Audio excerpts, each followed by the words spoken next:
Es un verdadero privilegio poder hacer todos los sábados este programa y que ustedes lo acepten de la forma que lo hacemos, lo pensamos y lo informamos.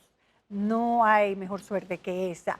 En estos últimos 40 años, casi 40 años, hemos logrado esa sintonía siempre sincera, espontánea, porque saben ustedes que este es un trabajo que se realiza con la honestidad y con la ética necesaria en el periodismo en cualquier parte del mundo. Así que gracias nuevamente por eso y vamos a presentar nuestro primer reportaje.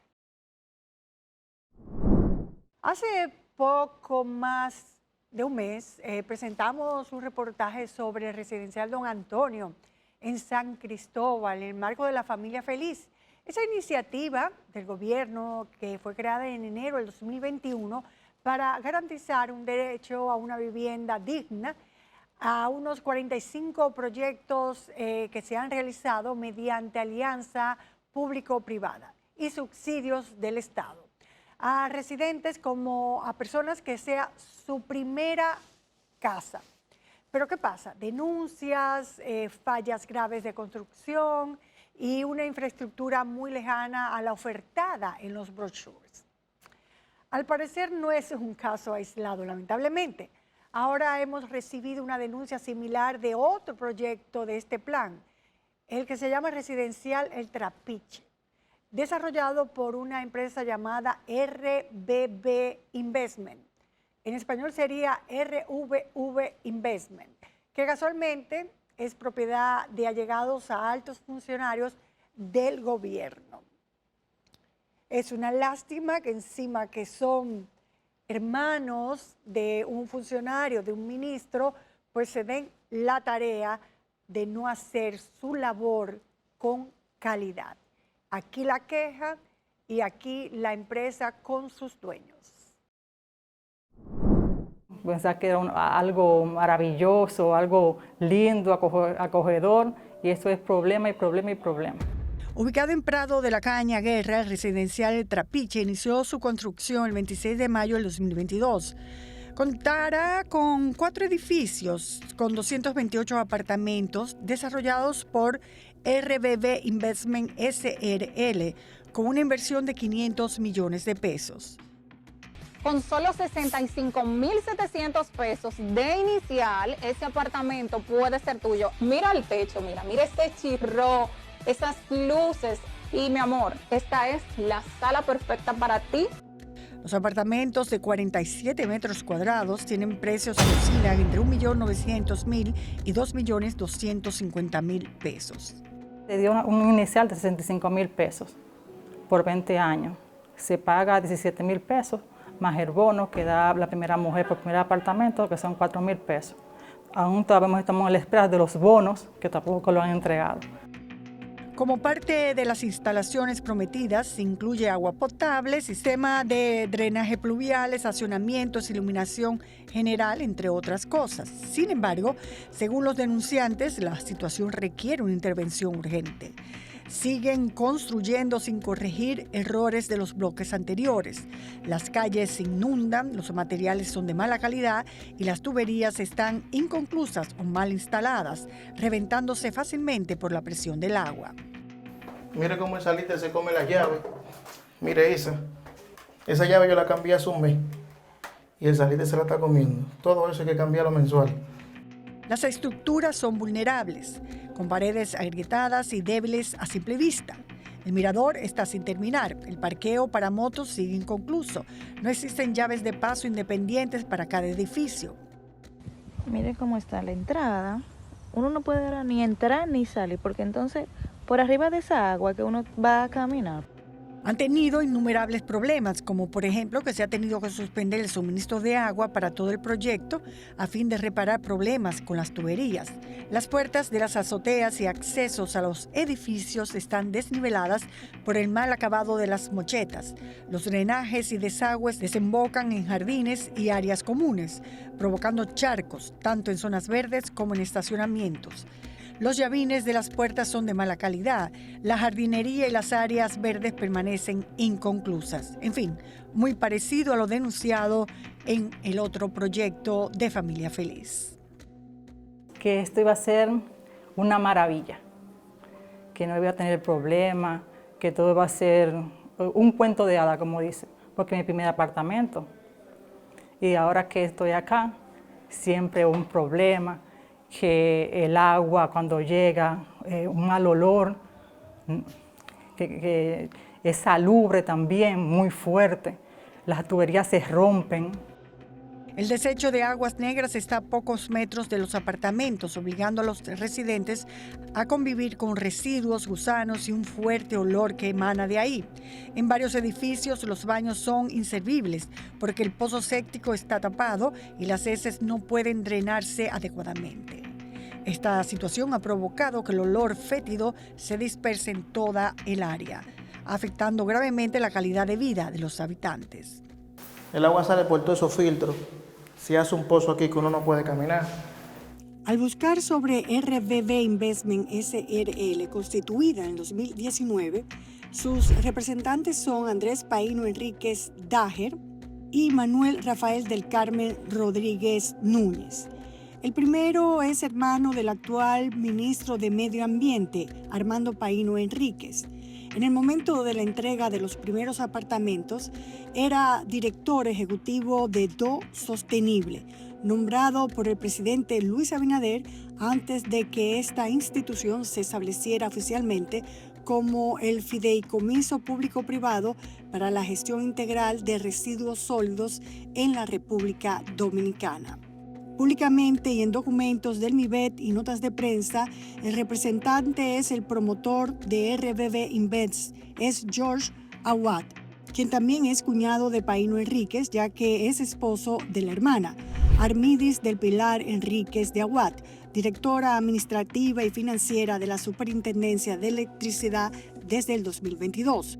Y el señor Awad fue la persona que estuvo en la inauguración con el presidente Abinader en junio del 2023, cuando se entregaron los primeros 48 apartamentos. Que benefician a 288 familias dominicanas. En esta ocasión entregamos 96 unidades.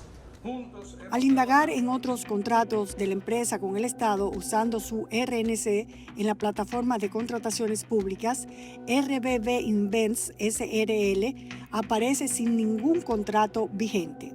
Pero uno de los socios de la empresa, Manuel Rafael del Carmen Rodríguez, está relacionado a otro fideicomiso de viviendas y garantías llamado BBC Doña Luz. Es un conjunto de edificios de 4 niveles, 256 apartamentos, que promete tener destacamentos, supermercados, 2 escuelas, bancos, 2 hospitales, por supuesto, área de estacionamiento, áreas verdes, suministro de agua potable, y también es un proyecto del Ministerio de Viviendas a ejecutarse en Santo Domingo Este, justo al lado del residencial El Trapiche.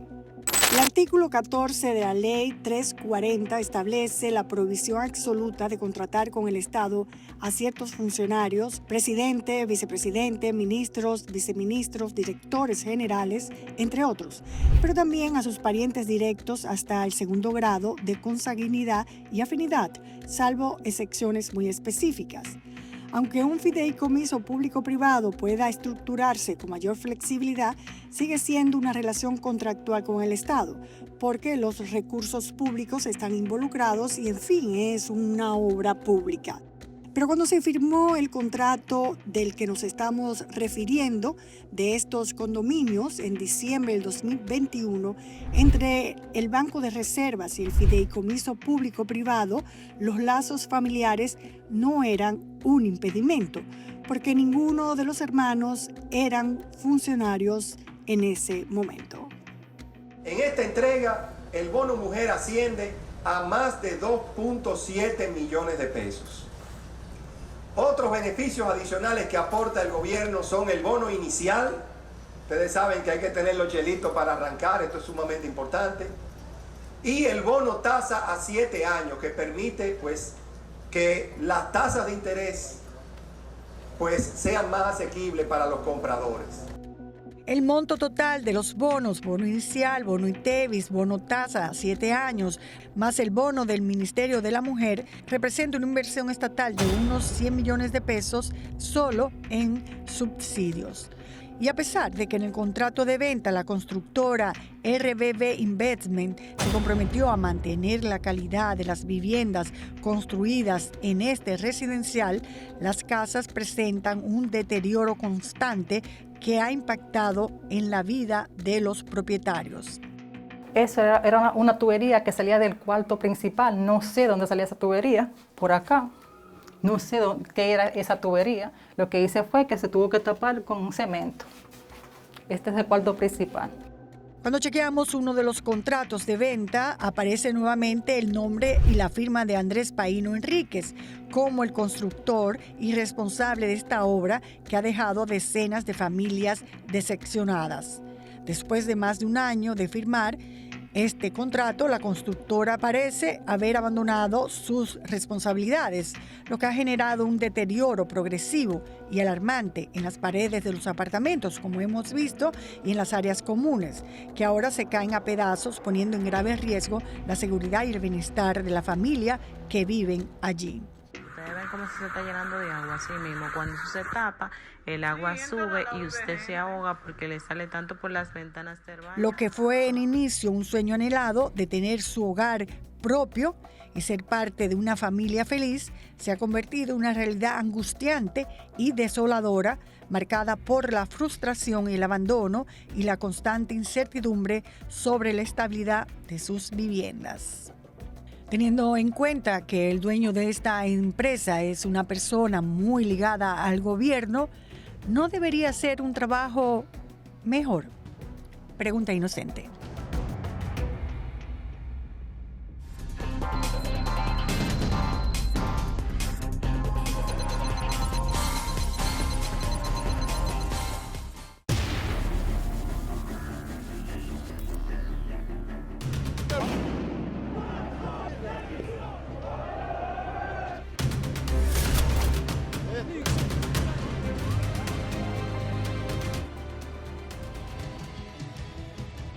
N Digital, cada minuto una verdad. El periódico con las noticias en tiempo real.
Es lamentable esta historia a profundidad, una noticia que esta semana se conoció y fue el de una niña de apenas 7 años que murió en circunstancias que estremecen por su crudeza tras sufrir maltratos físicos sistemáticos en el sector Los Guandules.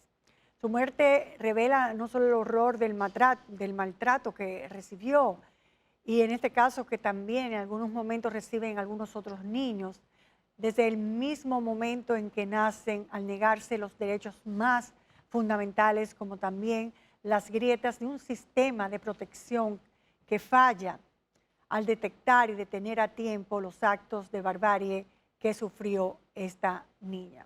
Aquí puede haber muchos elementos a tomar en consideración de una madre que da a su hija a cualquiera, una prima lejana, no tiene acta de nacimiento, no parece ser que fue a la escuela.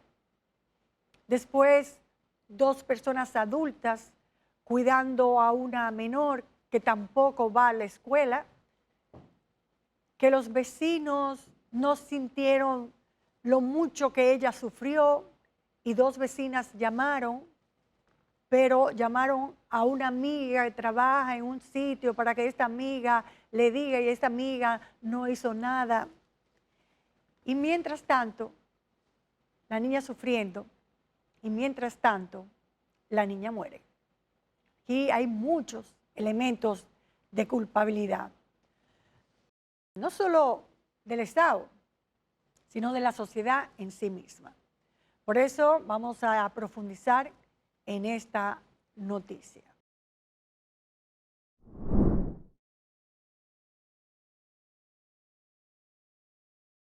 Cuando el policía comenzó a enseñarme fotos de la niña, yo quise morirme porque en verdad yo no pensaba de que eso podía suceder así. Si yo hubiese sabido, yo subo y saco a la niña y aunque me tiren de la segunda, hago algo.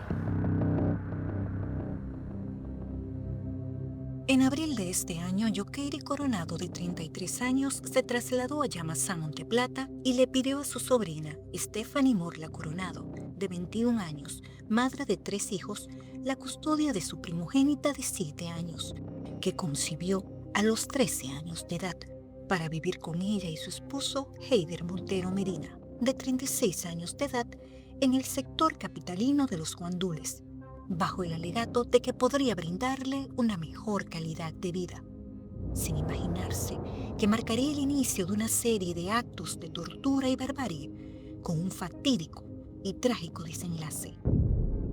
Ella no puede tener hijos y ella, como era su sobrina y la madre tenía más niños, para tenerla aquí, darle una buena educación, para ponerla en la escuela. La niña ni siquiera tenía acta de nacimiento, lo que según especialistas indica una forma de abuso por omisión desde el mismo momento en el que vino al mundo, al negarle derechos tan fundamentales como la identidad y la educación, ya que tampoco estaba en la escuela. Esta madre es una víctima también de una situación que inclusive está penalizada en República Dominicana, de que una persona tenga relaciones sexuales con un menor de esta edad. Entonces, aunque ella incumplió esa obligación del registro civil, también tenemos que tomar en consideración que es un menor de edad, que no tiene un sentido de la responsabilidad. Según relatan vecinos y familiares, durante los primeros 3 meses de la llegada de la menor a la casa de Yokeiri, la crianza de la niña transcurría con normalidad. De algo. De algo. Subía al mercadito, le compraba ropa, le hacía ganchito, la peinaba todos los días. Yo le decía, pero se te van a quedar los dedos peinándola todos los días. Pues, cada vez que yo la veía con un peinado diferente. Bien linda, bien linda. En los primeros 3 meses, la madre hablaba con la menor mediante videollamadas de WhatsApp, donde constataba que se encontraba en buen estado. Al principio, cuando ella trajo la niña, era una niñita alegre. Ella la bajaba al frente de mi casa a jugar con las niñitas mías. Se ponían a contar los dedos y así por el estilo. Luego después ella que la puso en castigo la niña porque no se sabía ni siquiera la buscarle. A partir del mes de julio, cada vez que la madre intentaba comunicarse con su hija, Yokeiri Coronado le manifestaba que la niña se encontraba durmiendo, impidiéndole así verificar su estado físico y emocional. Familiares y vecinos del sector coinciden en que recibían la misma excusa. Ella la encerró, que la niña no la dejaba ver a nadie. A nadie. Y siempre se mantuvo con esa puerta entre semicerrada. La niña, yo pensé que se hubiera ido para acá, para el campo. Después, como 2 semanas después, yo le pregunté por ella y dije que estaba durmiendo. Yo le dije, pero siempre ustedes están durmiendo, no salen de ahí porque está durmiendo. Nunca nos dejaba ver la niña. Una vez la vimos y la niña estaba cubierta con un gorro y cubierta con ropa manga larga. De la sala no pasábamos, porque dígame usted que vaya a una casa y me pregunte, ¿no van a entrar? Ya usted tiene que confiar en lo que yo le diga. Sin embargo, ante las repetitivas excusas y las cicatrices que presentaba la menor la última vez que fue vista, empiezan a preocuparse. Tenía una quema que tenía en la calle. Fulana, ¿qué es eso? Primero era un aruñón. Yo le dije, Fulana, ¿y qué pasó ahí? No, la niña se cayó y se dio. Después fue que se tropezó con el perro, después fue que se cayó con la cama. Le vi una marquita como cuando le dan con una vara. Yo nunca me imaginé que era un maltrato así. El 24 de julio denunció la situación a una empleada de un centro INAIPI en el sector Los Guandules. Yo le hice una pregunta. Yo quiero saber cuál es el proceso para hacer una denuncia anónima a un maltrato a una infante. Y de ahí me dijeron que iban a comunicar, ella iba a comunicar a su superior y iban a buscar el medio de poder ayudarme. Así se evidencia en esta conversación vía WhatsApp que prosiguió la que sostuvieron vía telefónica y en este audio de la empleada del INAIPI. Ya mi jefa hizo el reporte a nuestra institución. Entonces mi jefa lo subió a plataforma. Yo lo hice con el mismo nombre de la niña que me diste y con la misma referencia y lo que tú has observado. Con eso hice el reporte. Entonces ya mi jefa lo subió a plataforma y lo puso tipo emergencia. Desde que ellos nos respondan, entonces yo te dejo saber cuál será el proceso. Sin embargo, la respuesta que recibió fue que la niña no pertenecía a ese núcleo, actuando en total oposición a lo establecido desde el año 1990, en el Plan de Acción de la Cumbre Mundial a favor de la Infancia, donde se estableció que no hay causa que merezca más alta prioridad que la protección y el desarrollo del niño. Lo que debió haber hecho ese funcionario de INAIPI es decir, yo no soy competente, pero como servidor del Estado, yo estoy aquí para servir, para proteger y por tanto debo comunicar a las autoridades correspondientes, a CONANI, al Ministerio Público, a quien entienda, debo comunicar que hay un menor en riesgo. El hecho de que un servidor del Estado, de una institución responsable del cuidado de niños y niñas, desconozca un elemento tan básico, demuestra la indiferencia ante esta problemática. Mientras, según el testimonio de Heider Montero, su esposa Yokeiri Coronado sometía a la menor de manera progresiva y constante a castigos físicos severos que iban mucho más allá de una pela con una vara, amarrándola con sogas y cadenas, colocándola de rodillas durante largos periodos y golpeándola cuando se ensuciaba los pantalones de sus necesidades fisiológicas. Si es que había una situación emocional que había provocado una regresión en ese control de esfínteres, había que ayudarla, no pegarle, no maltratarla. El esposo de Yokeiri guardó en su celular numerosas fotografías de la niña amordazada, que más adelante se convertirían en evidencias del desgarrador final. Alegó que cuando intentaba intervenir, su esposa se alteraba.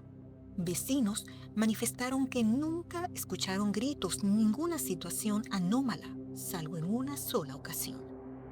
Yo la escuché como que la niña hizo, ¡ay! Cuando yo le pregunté, fulana, ¿qué pasa? ¿La va a matar? Y me dijo, no, voy asustándola.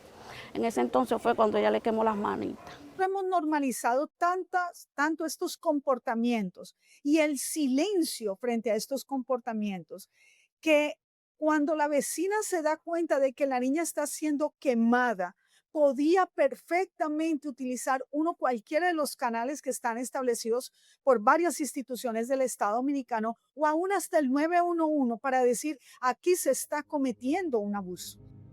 La niña ni siquiera recibió atención médica por las quemaduras. Ella le decía a la familia que sí la llevó, pero ella nunca sacó a esa niña para llevarla al médico. Ella nunca la llevó al médico. De haber sido llevada a un hospital, tal vez la habrían salvado de su trágico final, pues al igual que en otros países, la normativa procesal penal dominicana plantea esto.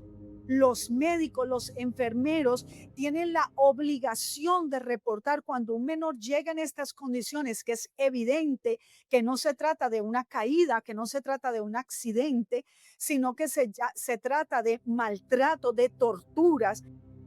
Según Heider Montero, 3 semanas después de la denuncia, el sábado 16 de agosto, en horas de la mañana, la menor se levantó llorando y quejándose de un fuerte dolor de cabeza, a lo que su esposa Yokeiri no prestó atención, hasta que aproximadamente a las 6:30 de la tarde llamó de manera desesperada a sus familiares, Alejandrina Rodríguez y María Polanco de la Cruz, para que se presentaran a su casa, porque la niña estaba convulsionando.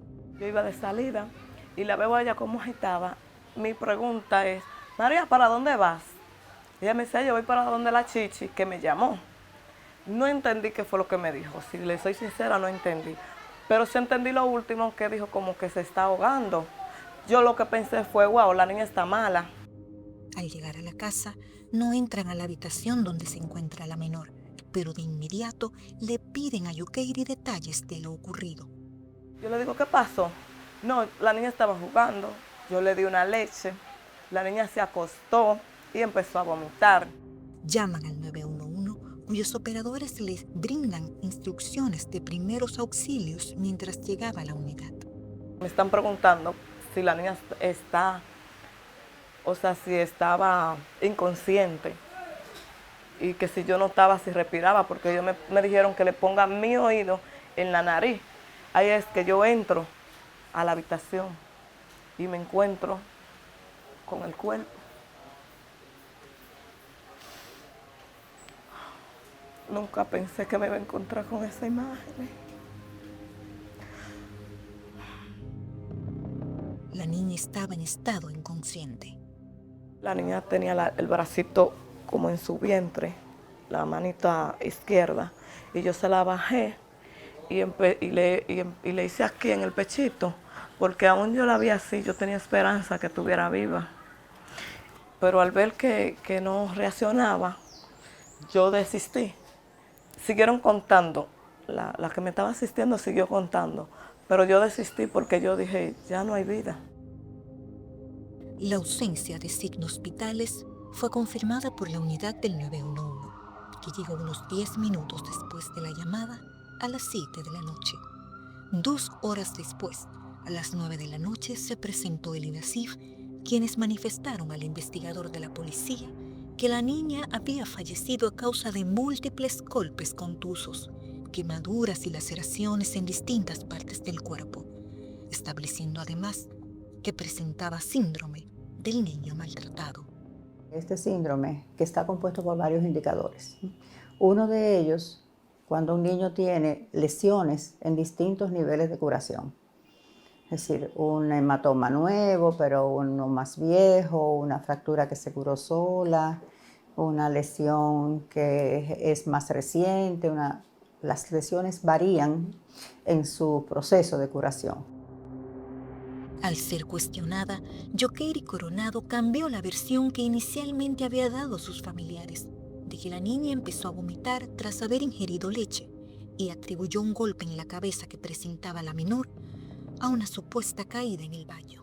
Sin embargo, eso no se correspondió con lo establecido por la médico del INASIF, por lo que Yokeiri fue puesta bajo arresto.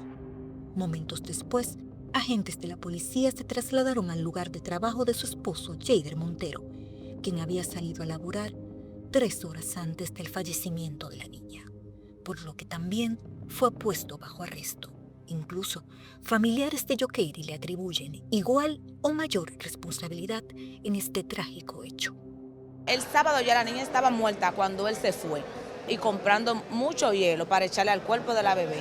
Se ve en los videos allá en el colmado cuando él fue a comprar los hielos. Esta versión fue corroborada por vecinos del sector. Ya estaba ahí, el Mario estaba trabajando, el Mario fue a buscar el trabajo.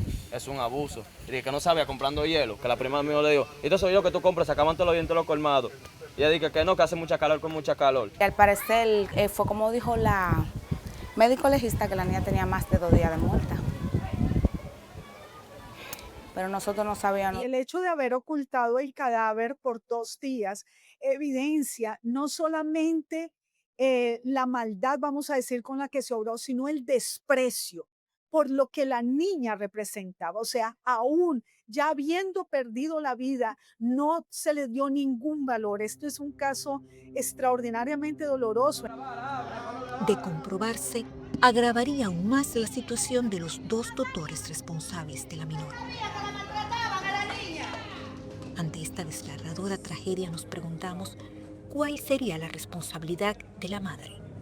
Aunque la madre es joven, la madre hoy día entiendo que tiene ya 21 años, o sea, ya es adulta, tiene una mayor responsabilidad, se le exige una mayor responsabilidad.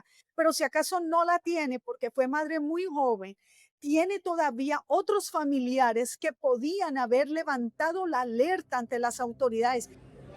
Mientras, la madre de la menor apareció devastada después de la tragedia, pidiendo justicia y afirmando que confiaba en su tía.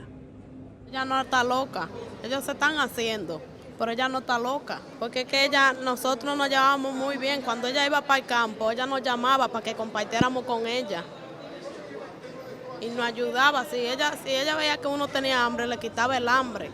El acta preliminar de levantamiento del cadáver certificó que la causa de muerte fue maltrato infantil, tras comprobar que el cuerpo presentaba golpes contusos, quemaduras y laceraciones en distintas partes de su cuerpo. El desmejoramiento físico era evidente, al punto de que al momento del hallazgo del cadáver, la niña tenía afeitada toda la cabeza. Porque también tenemos que hablar del maltrato, del abuso psicológico. O sea, no solamente el físico, que es en este caso atroz, pero en términos psicológicos el abuso emocional está tan ligado al maltrato físico, tan vinculado, y a veces se pasa por alto. Se espera que la autopsia esté lista en unos 3 meses, lo que confirmará mayores detalles de las circunstancias de este trágico suceso, incluyendo cuántos días tenía de fallecida al momento del hallazgo y si fue abusada sexualmente, algo que no es descartado por familiares de Yokeiri. Y definitivamente esto agravaría la necesidad de que revisemos lo que estamos diciendo hasta este momento, la conciencia con la que la sociedad dominicana está manejando el riesgo en que se encuentran muchos menores, mientras los demás en pasividad y en silencio toleramos. El cuerpo de la niña fue sepultado este martes en Yamasá, Monteplata. Lo que sí es un hecho es que todos le fallaron desde un inicio, empezando por el Estado, ya que una institución recibió una denuncia y se negó a darle curso. La sociedad, la comunidad, los vecinos, los que veían a la niña en la calle, los que se daban cuenta de que la niña no estaba en la escuela. Por eso, se entiende que la causa directa de la muerte de la menor ha sido una falla de todo el sistema de protección de niños, niñas y adolescentes. Este jueves, el tribunal impuso 3 meses de prisión preventiva a Yokeiri Coronado y Heider Montero por actos de tortura y barbarie. Según abogados especialistas, el proceso debe llegar a buen término, ya que las desgarradoras y estremecedoras pruebas están más que claras. La idea no es que llevemos 2 personas a prisión y los dejemos allá, porque con eso no estaremos recuperando la vida que se perdió. Pero lo que sí podemos hacer es tomar medidas correctivas y preventivas para evitar que otros menores surtan la misma suerte. Por eso hemos hablado tanto en muchos momentos de una estrategia donde la salud mental esté más cerca de la gente. en la misma comunidad, núcleos, gente capacitada en diferentes niveles para identificar señales de riesgo, para denunciar, pero también para intervenir. La historia de esta niña no es un hecho aislado. Cada golpe, cada silencio, cada institución que no actuó a tiempo, construyeron el camino hacia su muerte. Según datos del UNICEF, 1 de cada 5 niños dominicanos sufre violencia a modo de disciplina en los hogares.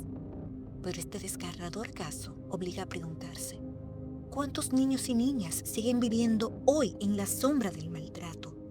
Ocultos tras paredes donde nadie entra, donde nadie denuncia, donde nadie escucha.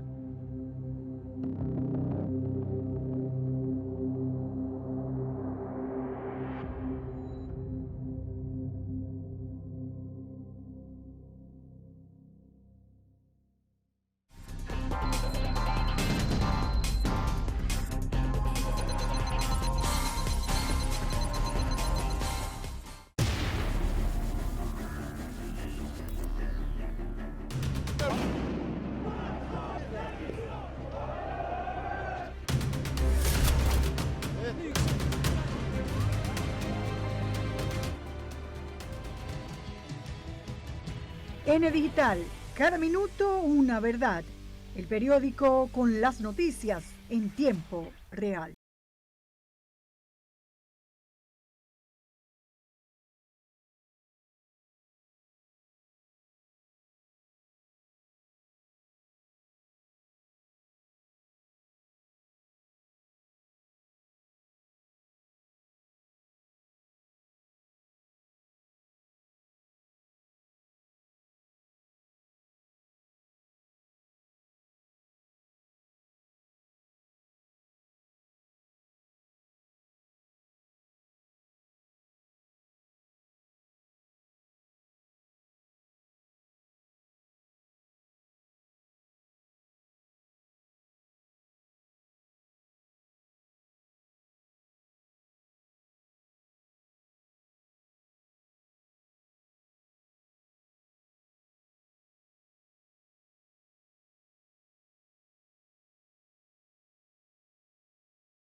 Vamos a tratar nuevamente estos casos porque es la irregularidad en muchas nóminas del Estado.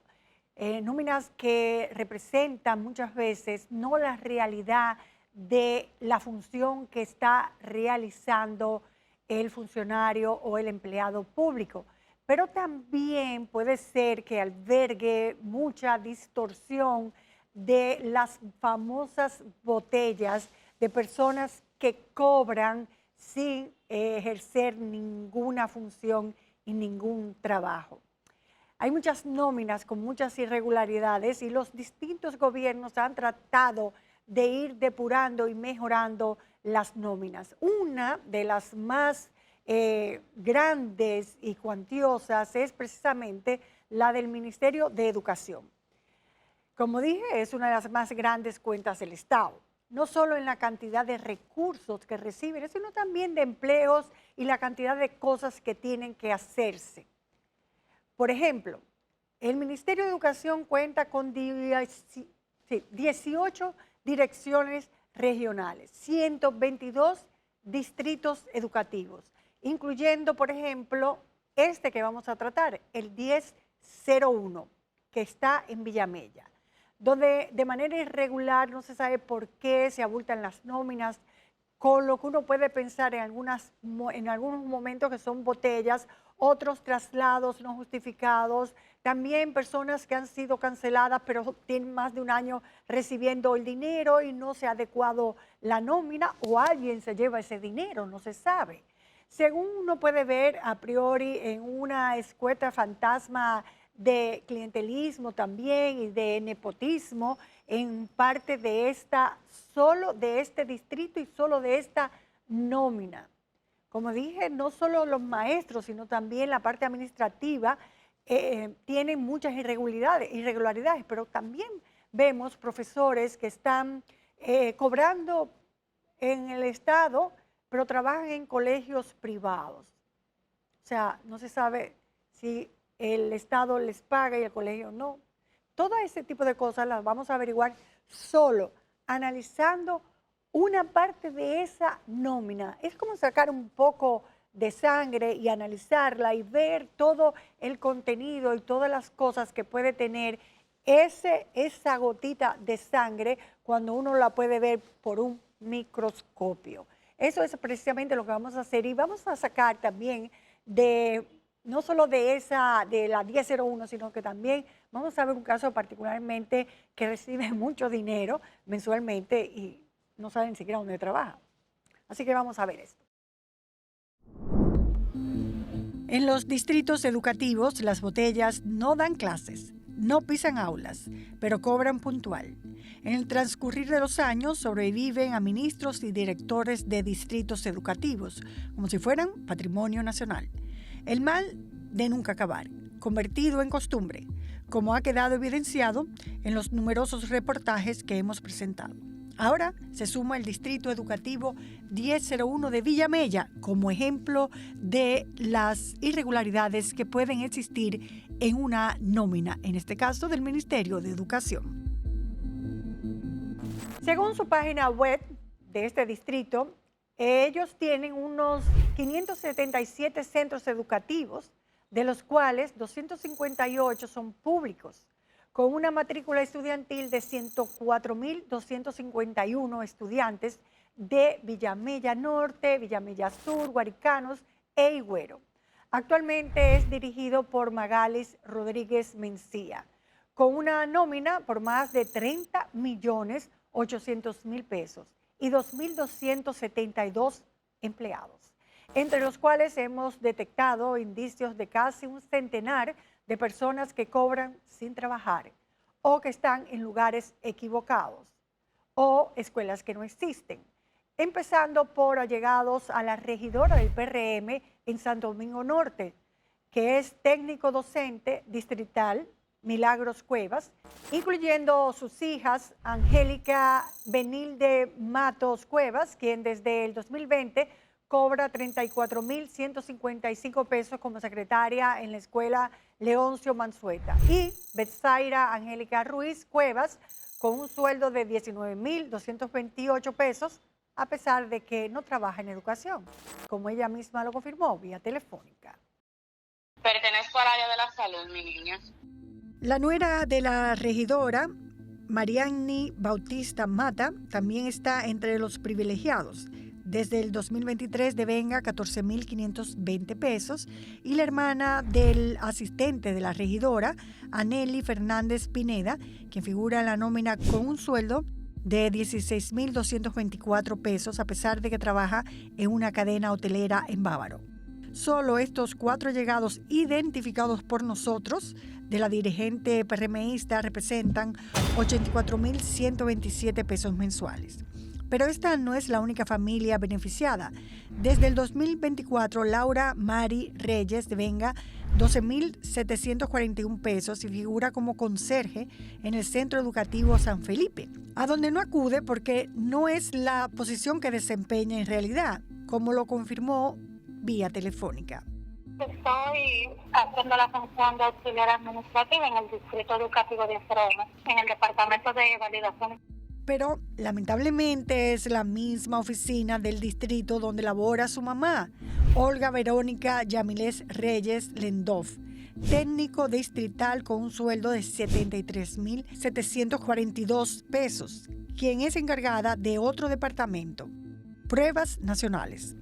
En República Dominicana, la ley número 4108 sobre función pública es muy clara.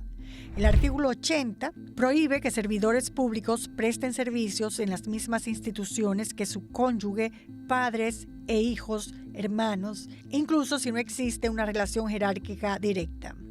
Volviendo a las botellas, otro que figura en la nómina sin acudir a laborar es Juan Carlos Rodríguez, técnico administrativo en el Distrito Educativo devengando 21.643 pesos, a pesar de que su esposa confirmó que se dedica a otra cosa. En una compañía de yesos, de herrería, era el dueño. Lisa María Sánchez, quien a pesar de que reside en el exterior, está nombrada como maestra en la escuela La Gina, con un sueldo de 55.998 pesos, como lo confirmó su pariente. Está allá afuera, en New Jersey. A las anomalías se suman un grupo de unas 60 personas desvinculados, que uno sepa, por decisión administrativa de la sede central del ministerio, como se evidencia en estas comunicaciones firmadas en noviembre del 2024 por la directora de Recursos Humanos de aquel entonces, la señora León, tras los afectados no poder demostrar que acudían a trabajar. Pero casi un año después siguen apareciendo en la nómina, lo que nos da a entender dos cosas. O están en la nómina porque no se actualiza, o están recibiendo el dinero sin trabajar. ¿Y por qué no? Hasta una tercera. ¿Alguien estará recibiendo ese dinero? Este es el caso de Gabino González Vinicio, quien devengaba 75.839 pesos como maestro de jornada escolar extendida. Atribuyó su desvinculación en noviembre a un error, siendo repuesto en enero del 2025, pero parece ser que todavía no sigue trabajando.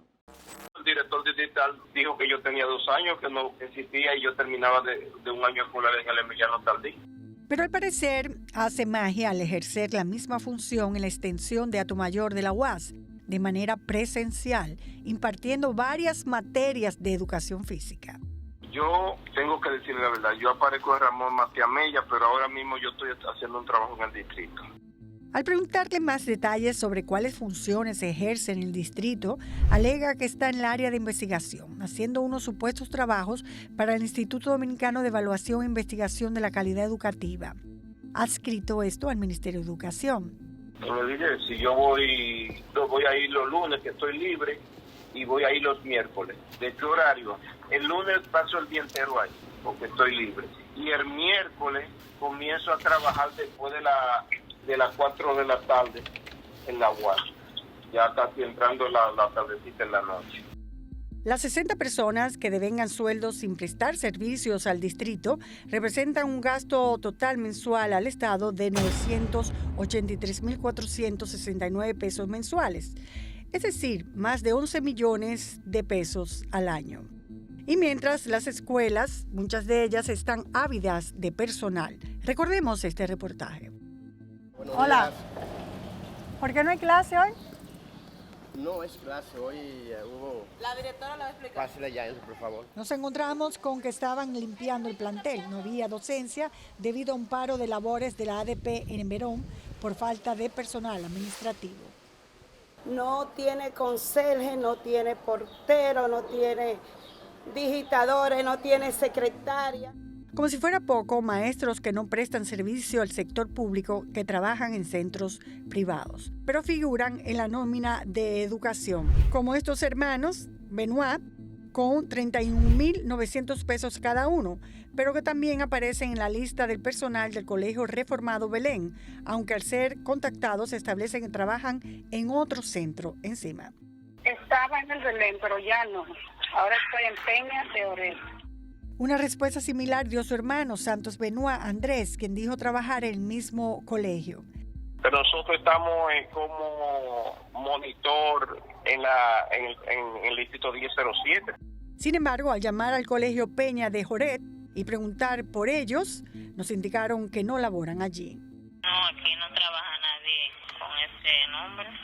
Hay otros maestros que durante todo el año escolar 2024-2025 cobraron en el sector público mientras laboraban en otros centros, como Altagracia y Jessica, con 55.998 pesos cada una, quienes trabajan en el Colegio San Carlos, propiedad, se ha dicho de paso, del esposo de la que fuera directora del Distrito Educativo Pascuala Beato.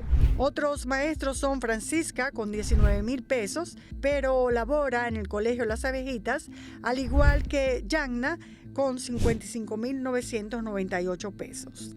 Los directores de estos centros privados nos dijeron de un supuesto acuerdo con el distrito, pero al contactar al Ministerio de Educación nos dijeron que no existe tal disposición como ellos establecen. Primero que sea reconocido, ¿verdad? Después tiene que pasar una serie de evaluaciones que se le hacen y a partir de ahí las autoridades determinan si pasa a congestión o no. Y si es necesario en la zona, porque si hay muchas escuelas públicas que no sea necesario, pues tampoco. Otra muestra más de lo que se podría llamar un desorden son 27 técnicos de informática nombrados en el distrito 1001 con sueldos de 25.000 pesos. Sin embargo, esta es la respuesta que recibimos al preguntar por ellos en el distrito. No tenemos un encargado de informática aún. Al conversar con algunos, verificamos que desempeñaban otras funciones en otras zonas educativas, devengando muchos de ellos un sueldo que no corresponde a la función por la que supuestamente están en la nómina. La falta de rigurosidad en estas nóminas se evidencia también con 11 personas nombradas en la Escuela de Gracia, un plantel fantasma, ya que no existe. Nadie sabe dónde se encuentra, ni siquiera los 9 maestros nombrados en ese centro que afirmaron están impartiendo docencia en otros centros de Villamella. Yo ni sé dónde está esa escuela. Nunca supe dónde estaba eso y nunca he trabajado ahí. Yo no sé por qué me pusieron ahí, pero yo siempre he trabajado en el Instituto Politécnico Aragón. Lamentablemente, las anomalías no se limitan a este distrito educativo, el 1001. También alcanzan al Plan Nacional de Alfabetización. En la nómina figura Sergio Antonio Brito Herrera, hijo de la ex alcaldesa de Monteplata y dirigente del PRM, Altagracia Herrera, con un salario de 150.000 pesos. Como asesor, cuando se le preguntó en qué departamento trabajaba, titubeó. Tendría que ser personal porque no sé de dónde me están llamando y no doy información en el teléfono. No hubo forma de contactarlo nuevamente. Sí buscamos en los medios para ver si aparecía en alguna actividad de alfabetización de Monteplata, pero lamentablemente no aparece en ninguna. Sí apareció que en marzo del 2021 Sergio Antonio Brito fue señalado junto a su madre, Altagracia Herrera, por el entonces director provincial de salud, Rafael García, de crear una mafia que vendía designaciones de ese ministerio en Monteplata, así como negociaciones con las vacunas del COVID. La gobernadora tiene un equipo mafioso. Sí, integrada por ella y por Morenito, que es el llamado, Morenito, el nombre de él es Sergio Brito, el hijo de Altagracita. Ah, con hijo de Altagracita. La paradoja es evidente. Mientras se pagan sueldos a personas que no cumplen funciones, la tasa de analfabetismo entre jóvenes de 15 años o más subió a 6% en 2024. El Ministerio de Educación carga sobre sus hombros la mayor nómina del Estado. Solo en remuneraciones para el personal docente se invirtieron más de 120,000 millones de pesos. La evidencia es clara. Familias completas cobrando sin trabajar, desvinculados que siguen apareciendo en nómina y por supuesto cobrando, y hasta asesores que no cumplen con su cometido con sueldos de lujo. Un sistema que parece diseñado para sostener históricamente un refugio de clientelismo, nepotismo y botellas. Y recuerden que solo analizamos un distrito en específico.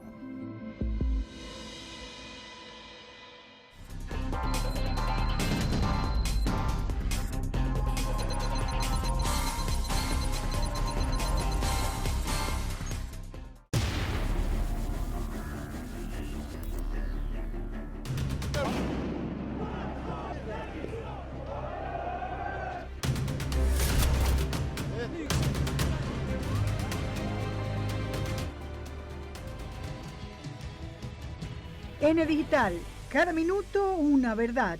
El periódico con las noticias en tiempo real.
Asimismo es el turno para Fotocrónica de Franklin Guerrero.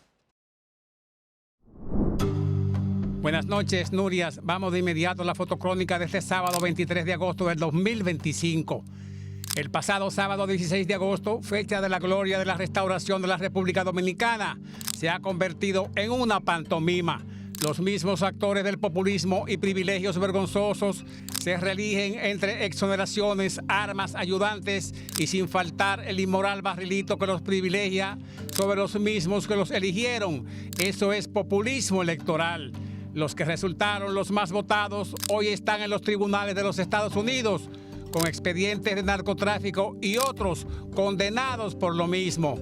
Solo sirven para aprobar préstamos millonarios en dólares.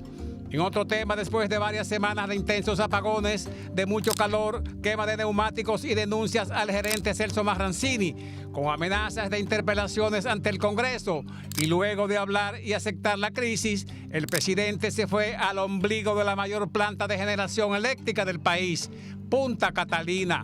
Los técnicos que trabajan en la reparación de una falla en una de las calderas dijeron que el problema quedaría resuelto en 14 horas, pero no resultó posible esa laboriosa tarea y los kilométricos apagones continuaron. Cuando el presidente estuvo allí, se apretaba los labios mientras miraba el panel del frente con preocupación.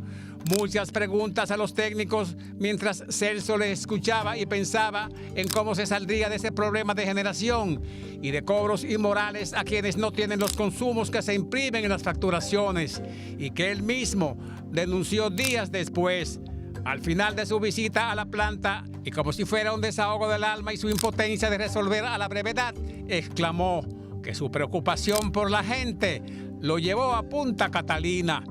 Vamos al otro tema, y es que dentro de las tareas asignadas esta semana por el presidente Abinader en su reunión en la policía, estaba lo que era una verdadera afrenta a la sociedad y a su autoridad como presidente. La supuesta escapada del asesino y delincuente narcotraficante Jason Alexis Moreno, alias Copita, que tenía pendiente una condena de 30 años de cárcel por un triple asesinato. Dicen que se escapó junto a sus socios cómplices oficiales policiales, que lo llevaron escondidos a un motel, desde donde él mismo salió caminando. Se me pareció el caso de un comandante policial de Barahona que salía a recoger las drogas que llegaban en lanchas rápidas de la playa de Barahona, principalmente de Enriquillo. Allí se juntaba con fiscales de la provincia y colombianos que eran sacados de las cárceles con teléfonos digitales a esperar a sus compañeros que venían derechito desde Colombia y Venezuela. Ya Copita está preso. No se sabe hasta cuándo él quiera repetir su hazaña.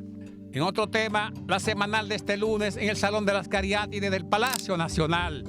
El presidente llevó el tema de la transformación de la radiotelevisora oficial, RTVD. Allí expuso el distinguido ciudadano Elis Pérez sobre la evolución histórica de la planta televisora oficial.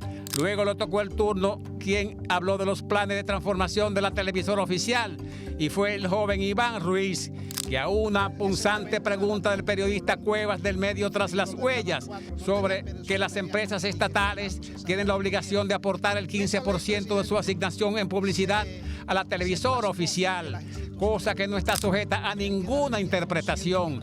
Iván no respondió a la pregunta, se mandó. El empresario Celso Marrancino dijo en LA a una solicitud de un periodista que propuso su cancelación, y él dijo que será una facultad del Poder Ejecutivo. Lo dijo delante de Luis. Pasando la página, el tema del trabajo del ejército con el apresamiento de haitianos ilegales en la República Dominicana y su seguimiento por montes, ríos, montañas y vehículos de todos tipos no se puede quedar. En uno de los casos, 17 indocumentados fueron ubicados en el sector de Las Caídas, municipio de Mao, provincia de Valverde. Fueron 10 hombres, 6 mujeres y un menor de edad. Se ocultaban en un platanal cuando fueron identificados por los drones del ejército y conducidos a la fortaleza. También en Dajabón, los equipos operacionales de la Dirección de Migración accionaron ante la temeridad de haitianos que les arrebataron a ilegales apresados sin documentos. La agresión fue seguida de una respuesta proporcional y entregados al Ministerio Público. Y por último, vamos a la graduación de cadetes y soldados en curso de operaciones tácticas especiales en áreas urbanas y también de tiradores de alta precisión. El curso fue auspiciado por el Ministerio de Defensa y fueron impartidos a los cadetes de cuarto año, así como a miembros del Comando Especial Antiterrorismo y de las Fuerzas Especiales. La ceremonia de graduación fue celebrada en Sierra Prieta y encabezada por el señor ministro de las Fuerzas Armadas, Carlos Fernández Onofres, por supuesto acompañados por oficiales del Estado Mayor. Y así termina esta fotocrónica entre diputados y francotiradores. Vamos a hacer un update antes de finalizar. En junio del pasado año presentamos el caso de Joan Manuel Castillo Ortega, pastor de la Iglesia Libre en Los Alcarrizos, acusado de abusar sexualmente a 6 niñas y adolescentes, incluyendo una que fue agredida cuando apenas tenía 7 años de edad. El supuesto pastor aprovechaba el escenario de vulnerabilidad para acosar, agredir e intimidar a las víctimas con manoseos en sus partes íntimas y un gran etcétera. Agredía sexualmente a las niñas que visitaban su casa cuando iban a jugar con sus hijas, a quienes le mostraba sus genitales, les colocaba películas para adultos y les hacía insinuaciones indecorosas. Recordemos algunos de los testimonios que presentamos en aquella ocasión. Nosotros hemos cometido el error de buscar nuestra identidad en un tatuaje, buscar nuestra identidad en arete, buscar nuestra identidad en la moda. Y la moda, papito, mamita, quiero decirte algo, las modas son temporales. En el mismo momento mi hija me dijo que mis sobrinas habían sido también tocadas por él y que una amiguita de ella también. Te había restaurado. Mire, yo tengo debilidades por la niña, no me dejen la niña cerca. Vamos a buscar un psicólogo. Yo no quiero seguir haciendo eso, pero él nunca reconoció lo que él era. Bueno, finalmente esta semana, a poco más de un año de haber iniciado el proceso legal, fue declarado culpable y condenado a 10 años de prisión. Al menos queda la satisfacción de que este caso no fue encubierto con un manto de impunidad, como ha ocurrido con otros que involucran religiosos. Asimismo, hemos terminado y damos paso ahora a Sergio Carlo con el Antinomio. Buenas noches.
En RD tenemos un lugar que se llama El Diablo y otro que se llama El Placer. Coge ahí y lo más raro es que cuando tú preguntas cómo se llega, siempre te dicen lo mismo. Ve, eso es fácil, mi hermano. Tú arrancas por El Placer y tú termines en El Diablo. Básicamente, la biografía de cualquier dominicano después de un 15 o un 30. Lugares con nombres raros en República Dominicana: La Mujer Muerta, La Guinea Gorda, El Purgatorio. El mapa dominicano parece que lo diseñó un guachimán borracho en medio de un colmado. La Dirección General de Compras y Contrataciones suspende empresas ligadas a Nene Cabrera y otros funcionarios. Con razón, las licitaciones aquí parecen rifa de la Lotería Nacional, siempre ganan lo mismo. Punta Catalina vuelve a encender la Unidad 2. Ay, esta planta es como la novela vieja de Televisa, Sergio. Cada capítulo es un maldito apagón. Abinader anuncia recorrido de prueba en el metro de Los Alcarrizos. Ay, este metro sí se anuncia y siempre está en preventa. Dominicanos brillan en premios Juventud. Yayin, Jessica, Judilo, Miel. Lo único que falta es que nominen a Botello en la categoría Mejor Live de Comedia Involuntarias. Desde un rincón virtual del Internet como nuestro aliado, estas son las noticias insólitas del país y el mundo. Así comienza una nueva edición del Antinoti con Sergio Carlo. Bienvenidos a una nueva emisión del Antinoti. Somos un noticiero en contra de los intereses de los que mandan y a favor del poco capital que nos dejan. Con ustedes, Sergio Carlos. Según un reporte de Diario Libre, en República Dominicana tenemos pueblos y parajes con nombres que parecen sacados de un libreto de Netflix de humor negro. Ahí está La Mujer Muerta, El Diablo, está El Placer, La Guinea Gorda, El Purgatorio, La Muerte es Vida. Barrios y pueblos no aptos para menores, basado en su nombre. Recopilaron una lista de nombres extraños, jocosos, vulgares, de algunos pueblos que quizás no conozcas, que has cruzado o pasan desapercibido. Por ejemplo, en Santiago de los Caballeros hay un barrio llamado Nivaje. Hay otro llamado Villamierda. Dice aquí, resbalón del... Don't let your kids watch it. Y ojo, señores, que esos nombres no son nuevos. Muchos vienen de tiempos atrás, pero de mucho tiempo atrás, de apodos puestos por campesinos que seguro tenían más ron en su sistema que una brújula. Pero lo increíble es que esos nombres se oficializaron, están en documentos y hoy Google Maps tiene que ponerlos ahí sin reírse. Y es que a mí de verdad me causa mucha impresión porque muchos de los nombres de esos lugares son realmente muy creativos, a veces son muy graciosos. Hay algunos nombres de lugares que no entiendo qué significan. Dice aquí, resbalón del... Esto nos recuerda que República Dominicana es un país donde las direcciones nunca son fáciles. Aquí no se dice de que calle tal, no, número tal. No, señores, aquí no. Tú coges para La Mujer Muerta, tú doblas ahí en la esquina del Placer, subes por El Diablo y cuando tú te sientas en El Purgatorio es que ya tú llegaste. Un gringo llega ahí y en vez de Waze, lo que necesitas es un cura tú. Hay que reírse. La Dirección de Compras y Contrataciones decidió suspender varias empresas ligadas a funcionarios públicos, incluyendo a Nene Cabrera y 10 ministros. La denuncia yo creo que es muy clara, todo el mundo la entiende. O sea, compañías que estaban en manos de gente con cargos públicos, pero que aún así participan en licitaciones del Estado. Eso es como ser árbitro y jugador en el mismo tiempo. Eso es como ser árbitro y jugador al mismo tiempo. Y encima meter el gol y pitarlo bien. La verdad es que hoy es un día muy especial, porque estamos aquí hoy cumpliendo unas instrucciones del excelentísimo señor presidente de la República Dominicana, Luis Abinader, que nos instruyó precisamente el programa Pinta tu Barrio. Esto no sorprende porque en República Dominicana cada vez que nombran a un funcionario parece que automáticamente se activa una piñata de contrato. Tú aplicas a una licitación y mientras a ti te piden, a mí, nos piden hasta el acta de nacimiento de tu bisabuela. El funcionario tiene empresas fantasmas que ganan de una. Tranquilo, mi amor, que estamos viviendo la película del cambio, suave. Bienvenidos, amigo. Lo que más indigna es que siempre hablan transparencia. Pero aquí la transparencia es como el Wi-Fi de un centro comercial, que tú sabes que existe, pero nunca llega. La DGCP, en vez de Dirección General de Compra y Contrataciones, Sergio, debería llamarse Dirección General de Coge y Reparte. El que roba no quiere que le digan que es ladrón. La famosa planta a carbón de Punta Catalina volvió a encender su unidad 2. ¿Cuánta falta me haces, Danilo? Y según el informe, ya está funcionando con normalidad. La multinacional Odebrecht ganó la asignación del proyecto por una cotización de $1.945 millones, monto tan cuestionable como la licitación. Pero señores, la normalidad en Punta Catalina es que se apague un día sí y otro también, que eche humo como chimenea vieja y que cada cierto tiempo los técnicos digan, ¡hey! ¡Eso fue un fallo menor! Después de eso, medio país estuviera apagado. Se fue la luz, se fue la luz. El descaro es que esa planta nos costó, pero millones de dólares. Un dineral que pudo habernos, qué sé yo, dado energía solar o eólica o cualquier otra solución a todo el país. Y lo que tenemos es una especie de nevera dañada, coño, hace bulla, consume demasiado y cuando enfría es por ratico. Y lo más lindo, que yo creo que hay un lugar que se llama Lo Más Lindo, y lo más lindo es que siguen justificando que es la columna vertebral del sistema eléctrico nacional. Sí, pero es una columna herniada. Si Punta Catalina fuera un marido, coño, ya tú supieras, ¿verdad? Que no paga la luz, no prende y encima hiede a humo.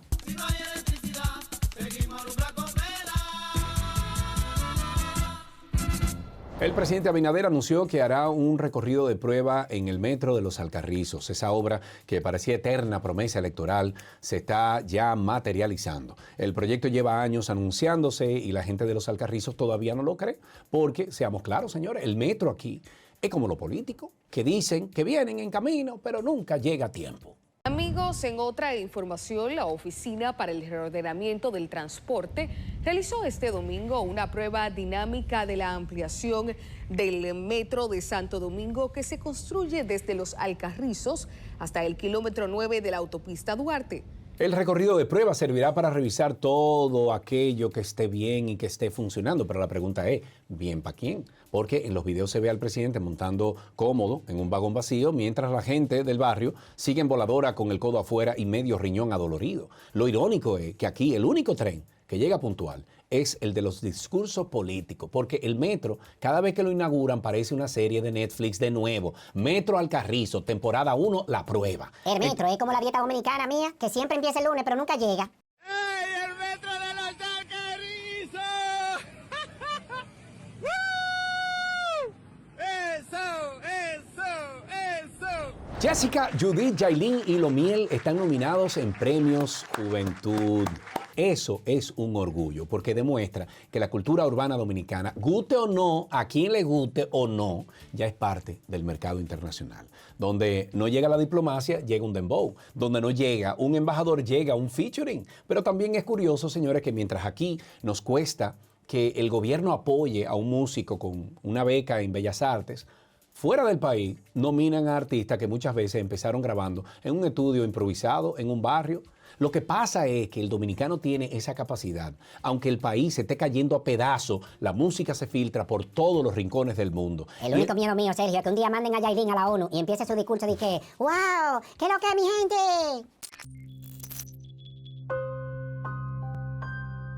Los misterios de producción. En la República Dominicana hay misterios que la NASA no ha podido resolver. Y uno de ellos es cómo es que artistas como Jessica, Judith, Yailin y Lomiel terminan nominados en unos premios Juventud. Porque vamos a ser sinceros, aquí un artista empieza en un colmadón con un micrófono conectado a un DVD y de repente, ¡boom!, está en los países con un yaque lleno de brillantes, rodeado de influencers que hablan Spanglish. Es como si en la cadena del éxito dominicano faltaran 18 coños peldaños, pero ellos igual aparecen arriba. Yailin, por ejemplo, es un fenómeno científico. Tú la ves un martes peleando en Twitter con Anuel y el jueves está en Univisión peinada como si nada. Eso no aguanta ni la teoría de Einstein. Lomiel, en cambio, pasó de sonar en guagua voladora a cantar en escenarios internacionales con luces que cuestan más que todo el barrio de Herrera. Eso es como si el motoconcho de la esquina de repente se convirtiera en Uber Black. Mientras tanto, Judy y Jessica son la prueba de que en RD la meritocracia no existe. Pero el dembow sí. Tú estudias 5 años en la UAS para que te dejen esperando en una fila de concurso. Y ellas con una canción en TikTok ya están codeándose con Becky G. La moraleja de todo esto, si quieres ser grande, no estudies. Graba un verso con autotune y espera tu éxito. ¿Será que Univisión tiene un algoritmo secreto que nomina automáticamente a todo el dominicano que diga que lo que es una canción? ¿Será que Yailin se ganó la nominación por mérito? ¿O porque cada vez que hace un live mueve más gente que una marcha política? ¿Será que Lomiel y Jessica entraron por talento? ¿O porque un productor gringo fue de vacaciones a Punta Cana y volvió con un dembow en la cabeza? ¿O será que en realidad los premios Juventud se alimentan del absurdo dominicano y nosotros somos los verdaderos productores del show? No te pierdas este y otro misterio sin resolver en Los Misterios de Producción.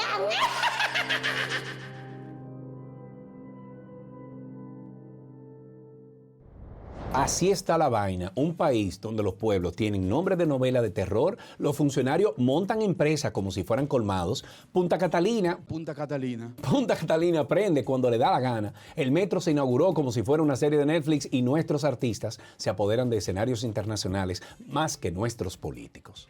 Somos tierra de realismo mágico, pero sin García Márquez, porque aquí las historias se escriben solas y siempre con un toque de dembow.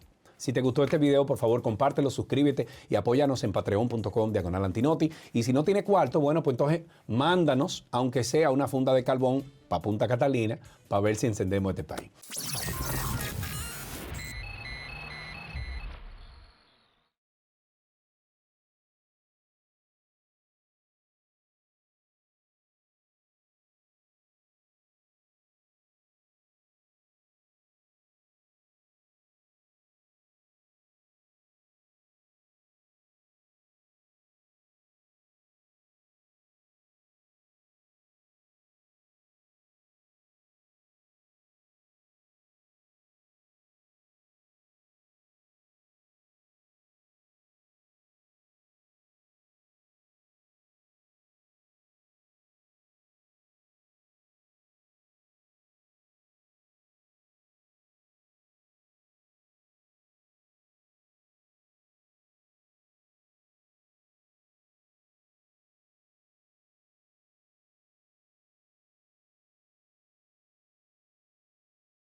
En este país hay tanta luz, que los apagones se están dando por turnos VIP, más producción. Mira, ponme ahí en lista que yo quiero un apagón de 8 a 10 para dormir fresquecito, coño. Ay, coño, este está loco ya, Hijo de tu maldita. Leonel Fernández le echó la culpa de la crisis al PRM por comprar elecciones. Ay, Leoni, tú hablando de compra, eso como que Fefita critique a Toquicha por enseñar la lengua. Apagones en Villamella y en todo el Cibao. Los dominicanos ya no saben si comprar un inversor o poner un abanico con pila con hielo. Hito Bisonó dice que el aumento del pollo es coyuntural. Sí, coyuntural, como la barriga mía después de Navidad. Auditoría valora la gestión de Macarrulla. Producción, ¿y de cuánto fue el valor? ¿En peso o en Macarrulla? ¿En cuál de los dos? Ay, Dios, Sergio, tú y tu cosa. Caso Antipulpo, 29 condenas, pero el Ministerio Público dice que no puede decidir las penas. O sea, ellos atrapan al ladrón, pero el ladrón decide si quiere 5 años o todo incluido en Najayo Resort. Desde un rincón virtual del Internet como nuestro aliado, estas son las noticias insólitas del país y el mundo.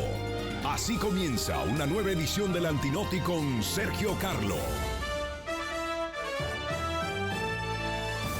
Bienvenidos a una nueva emisión del Antinoti. Somos un noticiero en contra de los intereses de los que mandan y a favor del poco capital que nos dejan. Con ustedes, Sergio Carlo.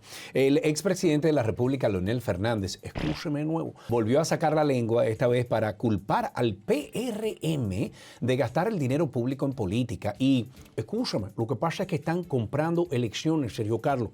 Según él, la crisis que vivimos hoy en este país es producto de esas malas decisiones. Lo que está ocurriendo hoy en la República Dominicana es el costo de haberse atrevido con dinero público a comprar unas elecciones y el pueblo se le está cobrando. Miren, el problema no es que Leonel critique, el problema es que Leonel critique eso. Porque si hablamos de papeleta en campaña, usted, profesor, es la enciclopedia. Usted escribió el tomo 1, 2 y 3 de Cómo enamorar al pueblo con pica-pollo, funditas y pensiones para los compadres. El hueso. Eso es como ve a Don Miguelo de que critica a Mozart, de que porque está usando autotune. No, profesor, usted es el mismo que se ofende porque le robaron la receta del sancocho comprado.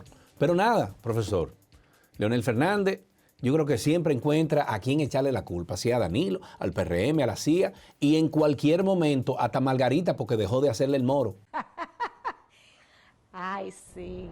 En Villamella ya anunciaron apagones programados, en el Cibao dieron tregua que dura menos que un plato de guiso y en San Francisco de Macorís ya están quemando gomos. O sea, la luz se está volviendo como la suegra, aparece cuando le da su gana. El malestar de la gente, ya la gente está harta de estos apagones y en el día de ayer, en la primera sesión de esta legislatura de la Cámara de Diputados, hubo también manifestaciones de los legisladores exigiendo al Consejo Unificado de las Sedes explicaciones, qué es lo que está pasando, e incluso por ahí algunos oficialistas están sugiriendo que haya sustituciones. El absurdo es que tenemos 25 años escuchando la misma vaina.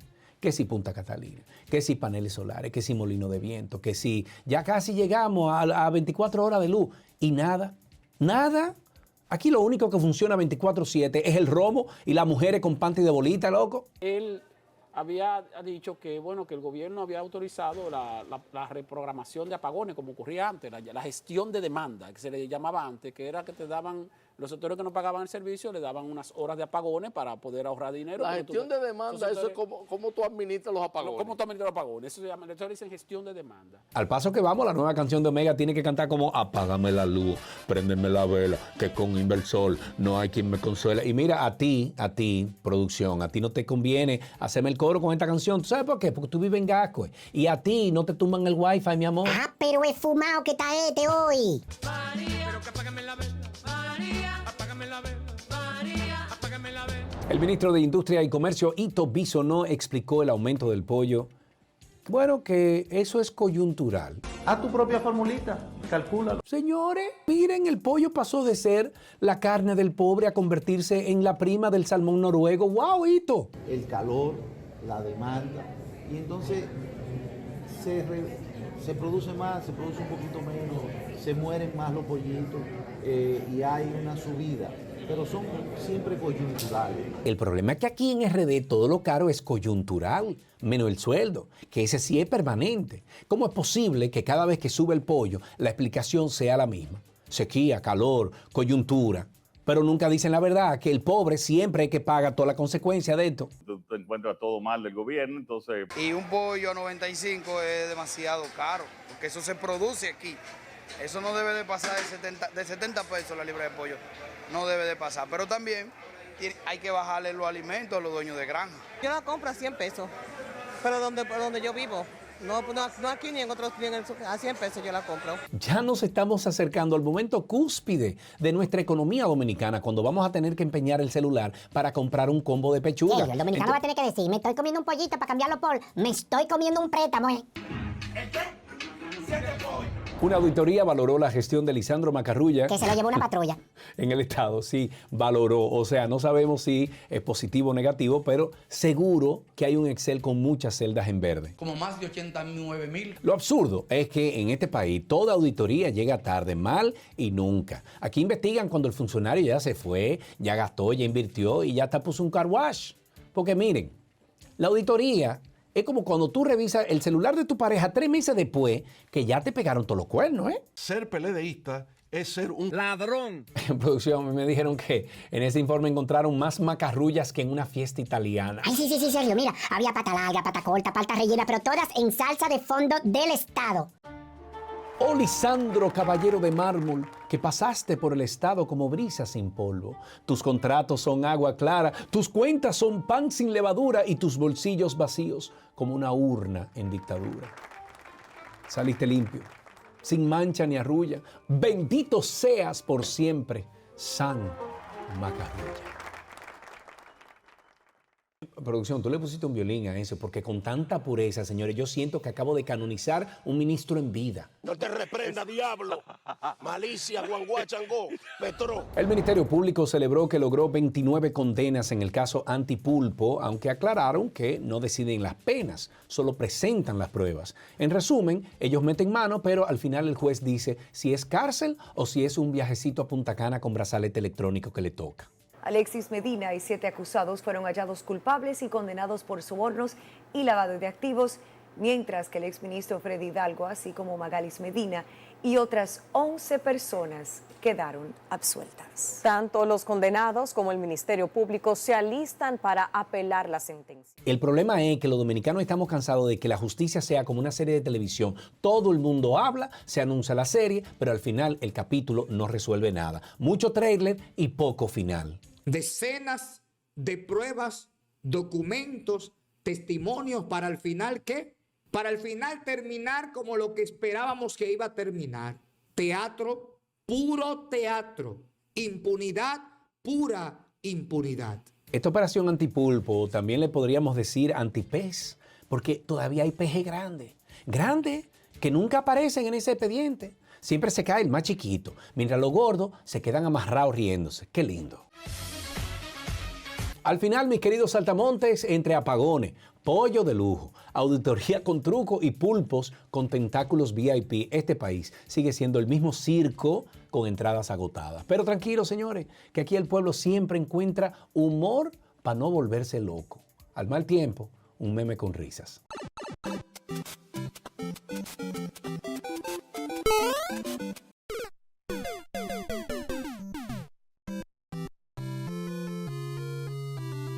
Comparte este video, suscríbase y si no lo hace, le vamos a mandar a Leonel con una funda de pollo coyuntural a su casa. Escúchame nuevo, profesor. Hasta aquí esta emisión del Antinoti. Soy Sergio Carlos, a nombre de todo el equipo, te vi, te veré.